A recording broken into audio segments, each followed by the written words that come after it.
So guys, may hapon nyo dia. So karon na guys, no, nagpasingulan mi sa kumbade si Janry Tamayo. Shout out. Yubanan jud niya guys, bisag kuan kanang duty. Humana yang duty kay ito for naman.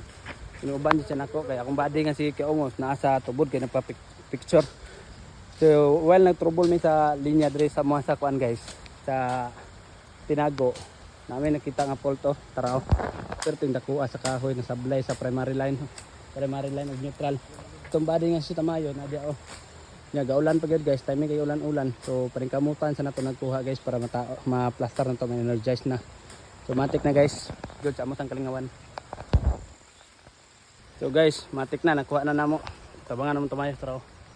John Ray, Sir John Ray. Sayang wala video yung tabo. So, matik guys, kuha na gid. Sorry, wala na. Birada na tani guys. Proceed na ta kay mag-una lang ta dito sa tapping pool sa gawas. So matik. Medyo basa-basa itag ulan ron guys, kay ulan-ulan good pod. Pero sige lang ana mo gid na. Diba? Kalibunan pa tong isudlan. So okay ra gyapon. Matik na. Parahin ta sa pagserbisyo sa atong mga pinalanggang member, consumer, owner sa Lanico. So guys, all good. Matik. So mag-energize naman dito guys sa tapping pool.